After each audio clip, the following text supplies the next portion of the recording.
Tinubu ruled Lagos State for a while. Or he still has an hold on Lagos State as we speak.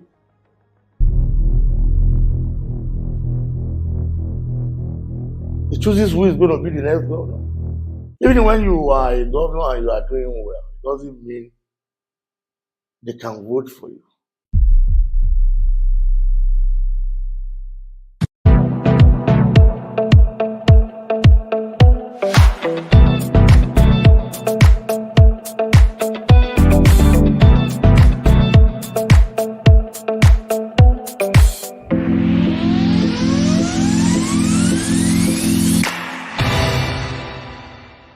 I really like to say your attire. This is actually the first time I'm having a guest on my podcast dressing like this. What is this dress code?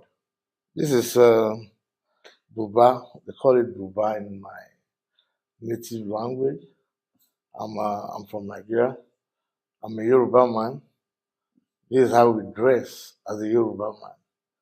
So I decided to come here as a Yoruba man because there is no way you can talk about politics. Your cultural background definitely going to take some part in what you are going to say. Right. Thank you so much. I mean, you look really. This looks royal. Like this look good. Yeah, thanks. Yeah. Thank Wow. Do you mind before I go ahead? Do you mind whoever is interested in getting something like this? Do you mind sharing how they might go, the procedures of getting it? Well, we have a lot of African stores around. They can easily go to the African stores. If they have a Nigerian friend, they can tell them how to go. My own tailor is from Nigeria, so I buy the fabrics in Nigeria and they sew it and send it to me. So that's how I go about it. Wow. So you basically where you have to import this stuff. That means No, you can do it here. Oh, okay. Yeah, there are tailors around here that can. I have other ones that I get from American Nigerian tailors that lives in America. Okay. So it's just Wow. Okay, this looks really nice. Well, that is it. That is for that. So now let's just delve into the more important stuff right now. And today, I met a couple of people. I try to introduce my podcast to them, and a few of them asked me about political issues. I've met individuals who were interested in political issues because they think that is part of what it means to be a citizen, to be able to prognosticate, or not just prognosticate, be able to dialogue about our political condition and situation right now, and be able to start deliberating. Because if we don't discuss things like this, then how can we be sure that our future leaders will be politically educated? Hello, Mr. Kayode. You're welcome to my studio. Thank you very much. My name is Kayode Osho. I am a retired correctional officer. I am into music. I'm into theology, and I'm into anything that is legal that brings money. That's just. I was brought up in a background that I was told not to discuss politics. I was brought up in a background where we believe that politics is something that is mundane and it shouldn't be something we should dialogue on. But I started realizing at this stage of my life that it is my moral obligation as a citizen and as a responsible person to be able to think. And one way I think is talking. And then if I can talk politics, I can know politics. And if I can know politics, then I can be a better person, a better citizen, knowing and understanding my moral obligation as a citizen and things I should be expecting and things I should be responsible for. Whether you like it or not. The fact that you were born is even political. Everything about our daily lives is political. For people to tell you not to talk about politics. It's just a from where we come from. Our elders don't want you to tell them what is in your own mind. Mm. In other words, if what they did to us while we were growing, if it were to be here in America, it's going to be called abuse. Mm. For you not to say what you want to say freely. You understand me? So that's the way I see it. Right. So I'm really glad you are here today because I have questions for you. You're politically educated, and not about that you are enthusiastic about political issue because I have realized that you want the best for a country that is struggling for democracy, isn't it? Yeah. Great. We know that election is coming up very soon in Nigeria. Yes.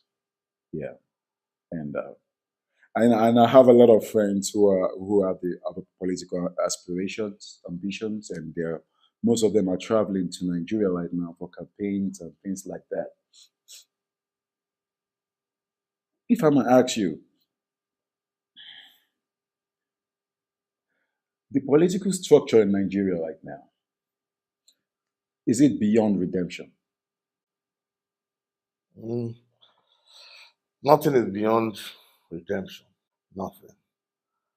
But if I may say what is on my mind, the political terrain in Nigeria is meant for people who have always been our leaders before, because they are the one that has the money.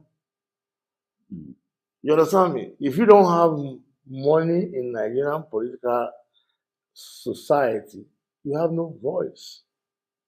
mm, First of all, let's use Lagos State as an example. Tinubu ruled Lagos State for a while, but he still has an hold on Lagos State as we speak. He chooses who is going to be the next governor. Even when you are a governor and you are doing well, it doesn't mean they can vote for you. You understand what I'm saying?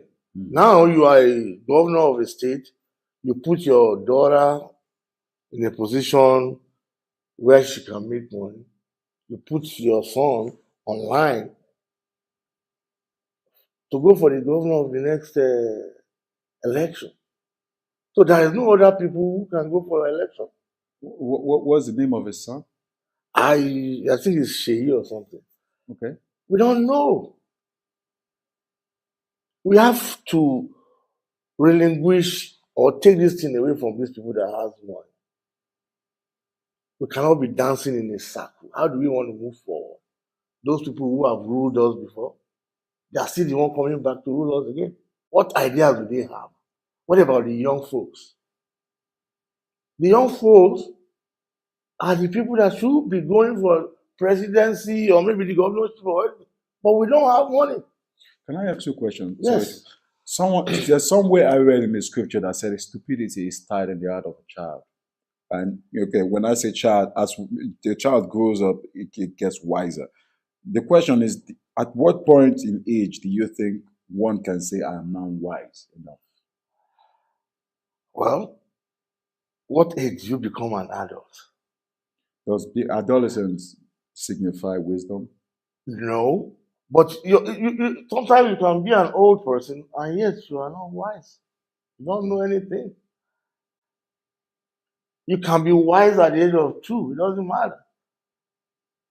Anybody could come with an idea. There was a time I was reading about the youngest professor. He's 7 years. He's a professor at 7, or maybe yeah, in America. So we don't put age on being wise or maybe being an adult anymore. Things are faster. Change is the only thing that is permanent. Don't you think that putting a young person in power only gives him a chance to, you know, you know, uh, enable him to live a lucrative life? Because being young means that one still have the enthusiasm and the energy to satisfy and create the endeavor, or just be in the endeavor to create a good life for himself, because he still have a very long time to live. No. Okay. What do you say about the president of France? He became the president at the age of 30 something. What do you talk about Obama here in America? The enormous, the weight of being a leader makes you grow up fast. I'm telling you this. Africa, why are we so backward in everything? Why can somebody be a president of a nation for 30 years? Look at Cameroon. The president he has been there for over 30 something years. As we speak, he doesn't even know what he's saying, or maybe he's sinner. Look at Mugabe. He was there for how long? Come on, man. The youths, when are they going to come over and take over from all these people? Okay. What about, let's talk about the youth. What variant of youth are we looking for? Just any youth, or what kind of youth do you think is ideal? Look, not everybody wants to be a public servant. Hmm. The youth who wants to be a leader would have shown it when he was in the high school already. That is where politics starts for everybody. Hmm. So, yes, we see them here every time they go on, they talk about everything about gun and stuff, because the youths are doing that here. The Hmm. same thing everywhere. The youths, you're going to say you are the head of this, and maybe you are the head of the head prefect when we were growing up. Hmm. Those are the things that form their political ambition. Not everybody wants to be a leader. The leader quality is always imbibed in people from when they were little. Hmm. You will always see it.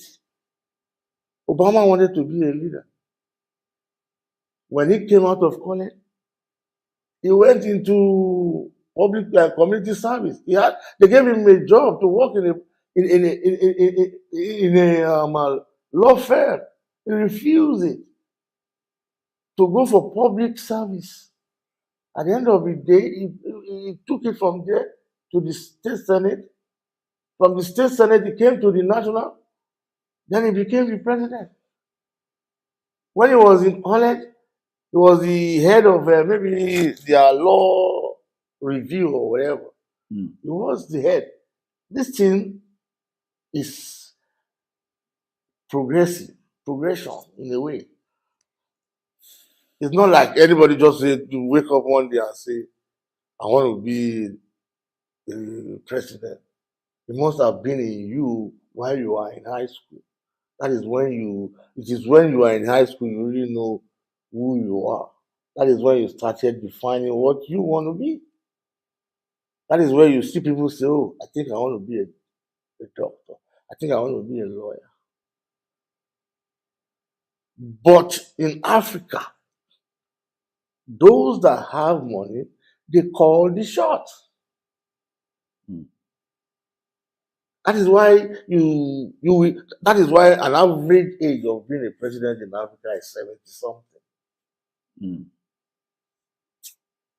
Look at Macron, is maybe 40 something years now, and he's going for his second term or third term now. That's just the way it is. So what do you think is the way out? We have young people that are trying to go into office, and we have this powerful incumbent leaders already in place. What do you think is the way out?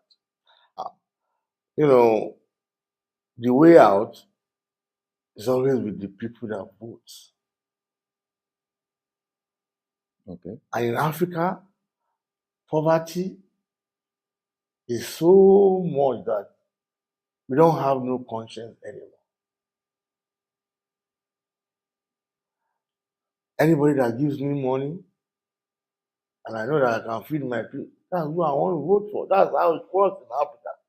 When you say that like, so are you trying to say that What I'm trying people? to say is if they give you money, you will always go and vote for whoever you think is going to work. I'm not going to tell you not to take their money. Take it. But vote for whoever you think is going to be the best. They should give voter the power is always with you, whether we like it or not. But do we do election? Do we have election in Africa? That's one thing I want you to understand. Whereby the hoodlums can just come and take the boxes and throw it away and change it. Do we? Until we say no. The masses has to put their feet down that no, this is not what we asked for. Hmm. Yes, it's not what we asked for. So, do you think vote counts in Nigeria? That's what I just said now. I don't believe in Nigerian election. It's not. Is it an election?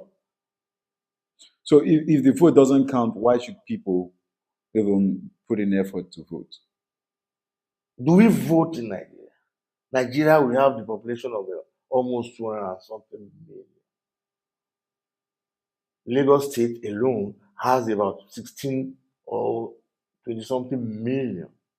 At the end of the day, when I say 16 million, those people that can vote, they are like maybe like 60%.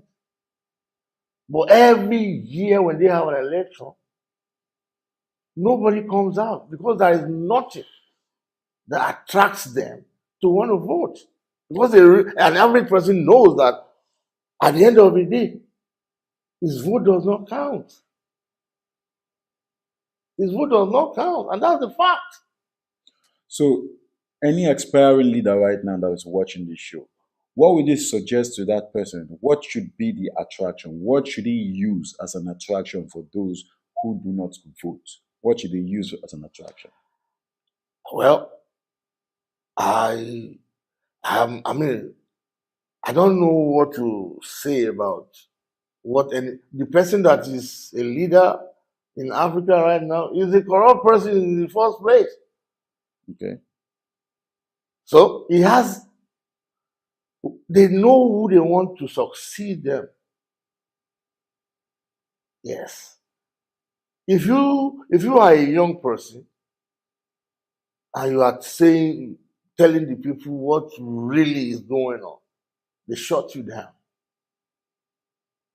They put you in jail. By the time you come out, you don't even want to be anything anymore, except if you are really, really, really politically inclined. Okay, I was on an Instagram conversation with someone a few days ago, and the person asked me, "What do I think is a solution for the chaos we're experiencing in Nigeria right now?" And I said, "Well, it all starts with us here and those who have opportunity." And I believe that I personally believe that in order to be able to conquer evil, you must learn evil so you can conquer evil with the good. What I mean is that we are dealing with people who are brutal, people who can take you out with anything they've got. And until you can conceive the kind of mindset they have, that you can stand them.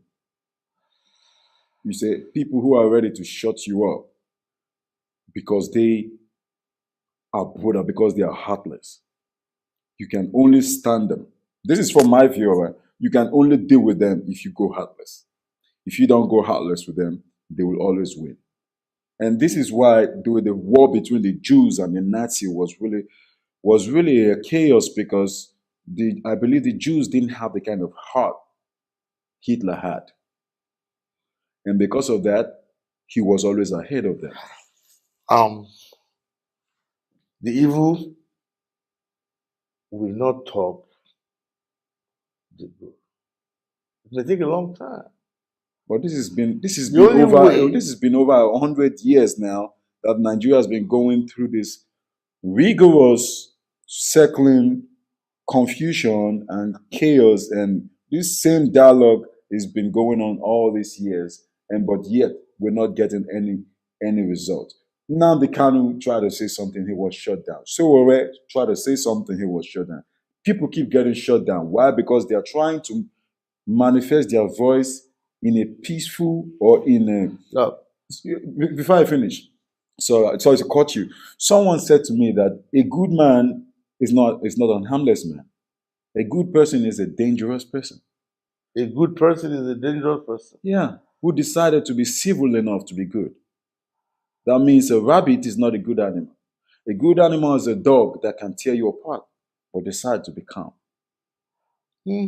Don't you think the fact that Showore, Nnamdi Kanu, and the likes of them who couldn't do anything about the situation of in Nigeria, don't you think if they had more power to do something? Look, who has the power right now?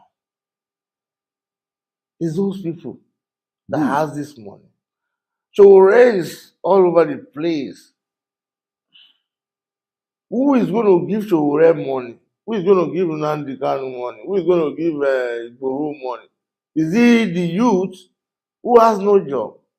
When you Who has never listen? It's going to take how long it's going to take, I don't know. But change is permanent. It will come when it will come. How it's going to come, I don't know. If anybody would have told you a black man is going to rule America, would you have accepted it? Would you have agreed with that person? But it happens. That's just it. Whenever change is going to come, it may come in any form, but it's going to come. Trust okay, I agree. I understand that. Let's not skip the part that says how can this be dealt with? I mean, we understand that you might not be able to give a perfect solution, but with your inclination, how do you think we can deal with what is? Look, a lot of people are running for me. Look, office right now. a leader who has money, who has been with those corrupt people, can get there and decided to change. Is this really about money? Oh yes, politics. Is money power, or can these two things be differentiated? Money is the only thing that I believe can give you power. Money is different from power, Okay. but money is what can give you power. Okay, if money really is power, then how, as rich as Atiku is, how did he lose the election about 4 years ago? Look, whatever you do, you have to be in the right place at the right time. What you are doing, what you did 10 years ago could come and haunt you now. Atiku was the vice president to Obasanjo. He was in charge of the privatization. He took everything and bought them by proxy. Maybe you don't understand what I'm saying. He bought all those, instead of him to sell those things they told him to sell, Hmm. but he sold it to his own people. Like by proxy, he asked people to buy it on his own behalf. Obasanjo later knew about all this and he shut him down. Those things will affect him. What about if you have been a very good servant? Obasanjo would have backed him up for that election, which would have helped him in the South. People love Atiku, but those things that he did while he was in office came back to bite him too. Hmm. So are you saying that? Sometimes money can be useless. You should know that. Yes, when you are in a very good position, people can go for you like, okay, let's use our money to take care of this guy so it can be this. Hmm. Yeah. So now let's look at now we understand that the east and the west of Nigeria where we can deal with money. But what about the northern part of Nigeria? Do you think money move these people? Well, those that have money in the north are many. Mm, Their behaviors towards each other is different. As a Yoruba man, I we don't follow people like the northern people follow people. Yes. mm. An average northerner don't mind, hey, I can it to you. I'll follow you. But the Yoruba man, our intellectual know-how is higher than the north. And whether they like it or not, is a fact. You cannot compare the northerner with the southerner. It cannot happen. Look at what happened between if Tinubu did not bring our present president, do you think we were somebody from the south can win in the north? No, I was born in the northern part of Nigeria, but now maybe things are changing. Yes, maybe things are changing. That is why I told you change is inevitable. It's going to happen. Okay. So what would you say to an aspiring president right now? Someone, a young person out there who's trying to go into office, who's trying to be, go into office. How can he get the votes of the Northerners? Well, because Nigeria, what do we do in Nigeria? They zone everything in Nigeria. Mm, The northerner just vote. I mean, the president Buhari is from the north. mm. The northerner cannot be the president again. They're going to say, okay, maybe he's the Yoruba man. Are you telling me if both parties in Nigeria put two Yoruba man as the presidential aspirant, the northerners are not going to vote? Do they have any choice? They're going to vote. So are you trying to say now this is tribe? You mean it should be played by tribal politics? No. As a matter of fact, I don't like that. I don't like the zoning system, Okay. personally. If it is the Yoruba man that is good, let him be there. If we have a Igbo man that is good, let him be there. It doesn't matter. If we say we are Nigerian, we should look at it that we are all one Nigeria, not Western Nigeria, Southern Nigeria, or Eastern Nigeria. Do you think the Northerners will play that game with you? They will.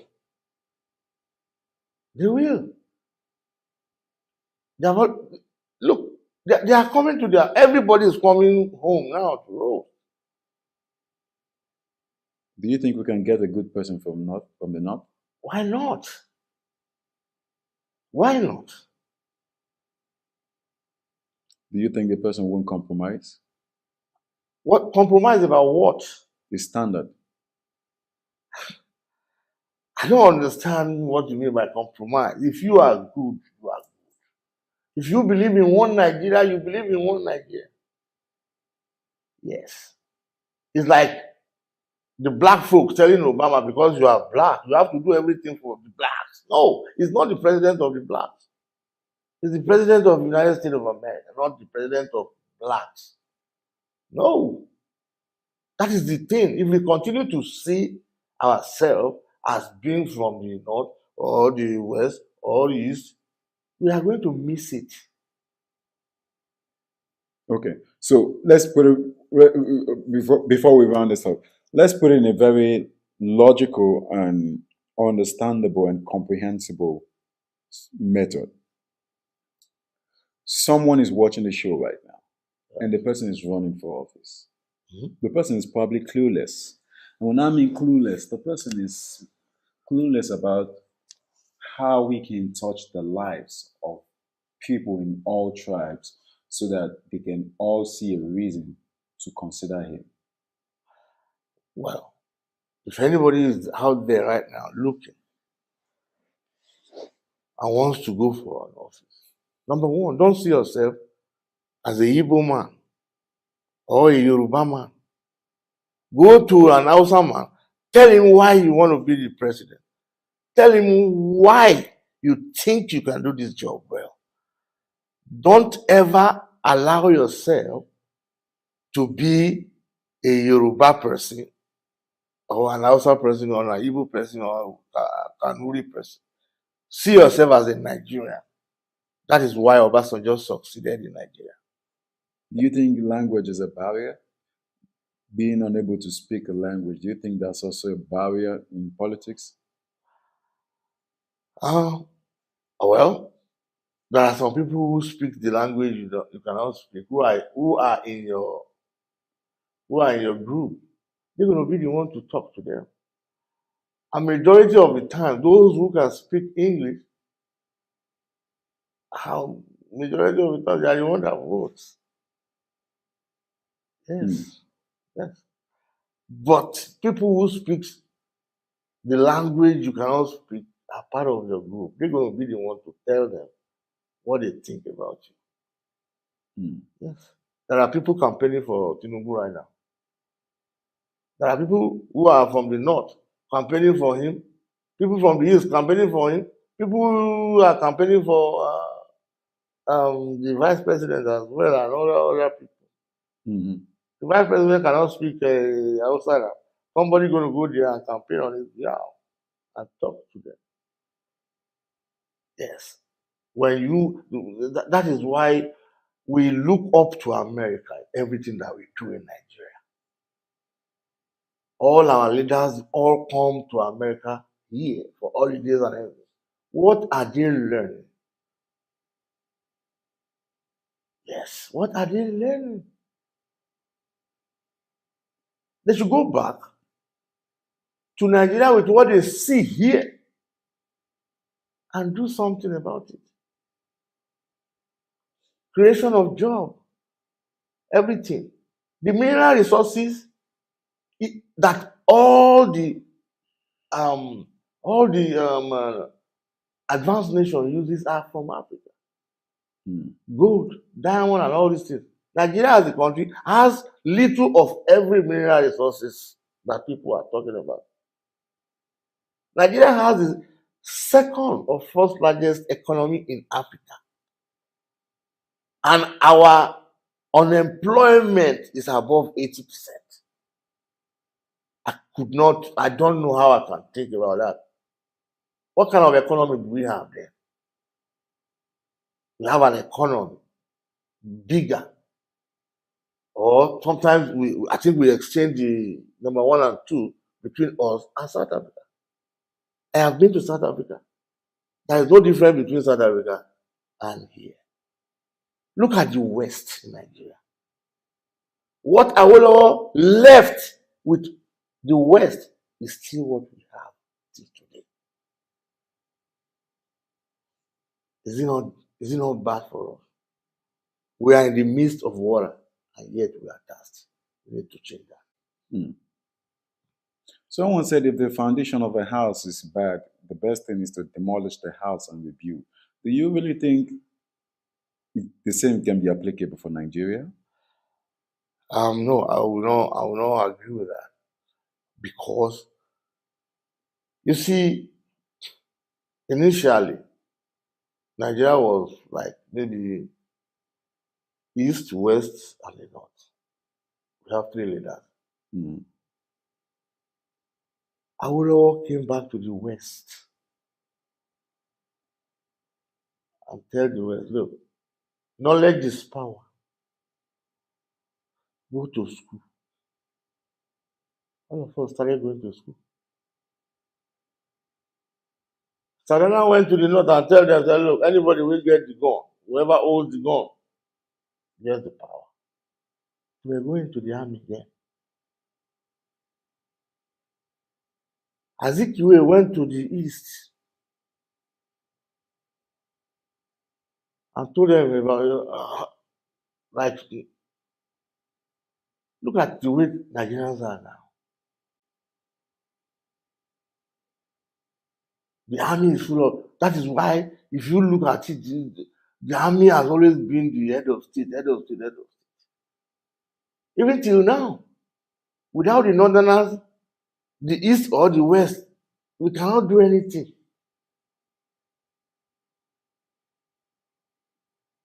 All those things has to change. For crying out loud. What do you think should be done about the military situation in Nigeria? Because I realize that Now the military situation is going to reset itself. A lot because there is no job now. Most of our youths are now going to the army. So that one is out of it. It's going to reset. but they're very brutal, I realize, because It's becoming stupid for somebody to have a coup in Africa like they used to be. It's going to be stupid.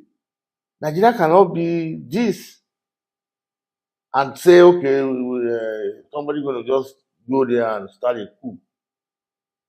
It's going to look stupid because the whole world is going democratic. Hmm. Yes. I don't know. Maybe you see different. Mhm. But the only way things can work is for you not seeing yourself as an evil man, and me not seeing myself as a Yoruba man, but for all of us to see ourselves as a Nigerian. Hmm. Yes. Okay, good. Last question. Penultimate, though.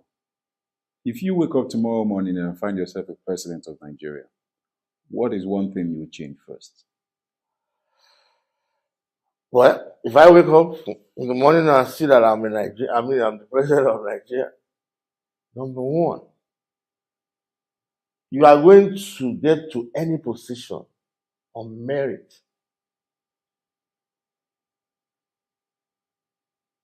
Period. If only the Igbo can be good to my government, the Igbo will hold every position. I'm not going to say Yoruba is where I come from, so Yoruba must be this. No. Igbo is the one that can help Nigeria to grow, then put Igbo there. So, what are you trying to say with that? What I'm trying to tell you is, you should not put a square stick in a round hole. It's not going to happen. It's not going to work. You have to put a square peg in a square hole. Everybody that is in Nigeria has a record, one way or the other. Nigeria, the moment you are a governor, that is, you become a millionaire all of a sudden. Then you torment the youth with the money that you have. I am sitting down here, and I will tell you this: 10 years of my life is wasted. I sat down without a job, doing nothing. 10 good years. What do you have to say to that? And some people who knows nothing getting the job because their father is well off. That is stupid. So, I don't want to answer the question for you. So, some people might not be able to get the point. What is one thing you will change if you get into power? I just said it to you. You are going to get your job based on merit. So, you're trying to say you're going to change people, you're going to take people out of their job and put new people there based on merit? If you are not good at your job, you're going to leave the way for somebody that is going to do the job. Okay. How do you want? Do you want to succeed with people who are not doing anything you want to do around you? Hmm. No, maybe I'm not making sense. I just said it to you. If it's a Yoruba man that can be the best engineer in charge of this, is going to be a Yoruba man. I won't care about what anybody thinks. Hmm. Yes. We don't, this is not tribal politics. Don't let us make it tribal.